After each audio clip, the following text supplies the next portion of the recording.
When you are looking at a traditional hiking pack, there are straps all over the place. Some of them it's obvious at what they do, others it's not so obvious. So I thought I'd talk about each strap and their purpose. This was actually a requested video, so I thought it would be handy for people to know, especially if you are a beginner. Now I have two kinds of packs here. One is a more traditional hiking pack. The other kind of pack is an ultralight backpack, which is good for when you start to significantly lighten the load of your pack, because these packs usually have a lower weight load limit of what it can carry comfortably. So I'll just show you the difference in these straps as we go along. Number 1, compression straps. Compression straps are usually found on the sides of your pack. Their purpose is to compress your load so it becomes smaller and your gear can be pulled closer to your body. So this traditional pack has 2 compression straps on either side. The ultralight pack also has 2, but slightly different positioning. These straps are also great for keeping items in your side pockets from falling out. For example, if my hiking poles were in my side pocket, they've got extra support up the top. Number 2, a hip belt.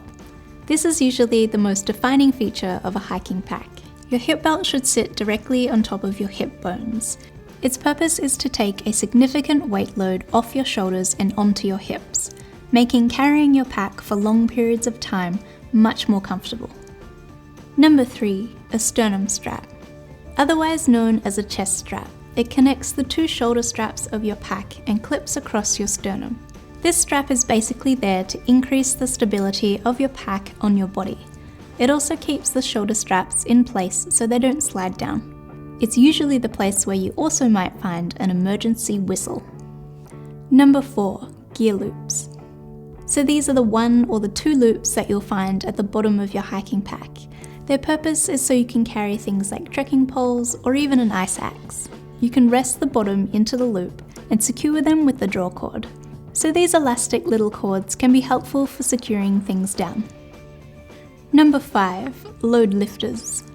The load lifter straps sit up the top of your pack.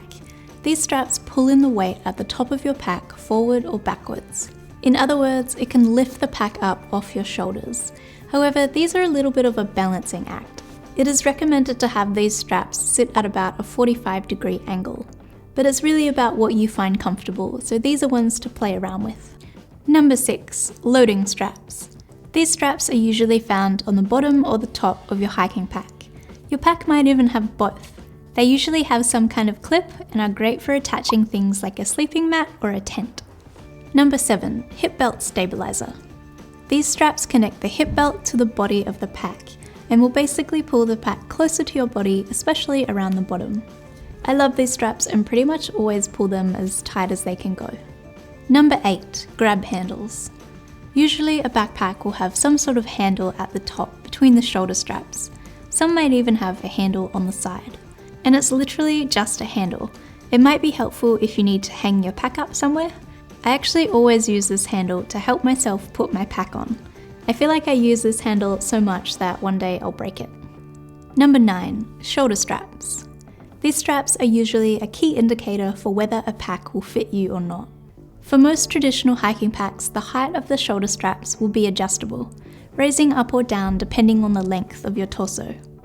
When putting a pack on, you would tighten the hip belt first, followed by the shoulder straps. Number 10, daisy chains. Daisy chains are multiple little loops sewn into the pack, usually in a line. Daisy chains can be used to attach things like carabiners or external pouches. The daisy chain on this pack is where they have taken the opportunity to put on reflective detailing, so you can easily see the pack at night when the light hits it. Number 11, closure straps. These straps are the mechanism in which your pack will close. Most traditional packs will have 2 clips that come down the front and will secure the lid closed. Some packs will be a roll top. My ultralight pack is a roll top, but instead of closing at the top, the 2 clips then come down the side, which I love as it gets your load nice and snug. Number 12, extension straps. Not all packs will have these, but basically you can loosen the straps to gain extra space in your pack. So by loosening the straps of my pack, I gain an extra 10 litres. And if I tighten the straps, I'll lose the extra 10 litres. So that covers the majority of straps that you'll find on a hiking pack. Hopefully there are no longer any mystery straps flying about for you. Some of them might be useful, some not so much. But as always, thank you for watching, and I'll see you in the next one.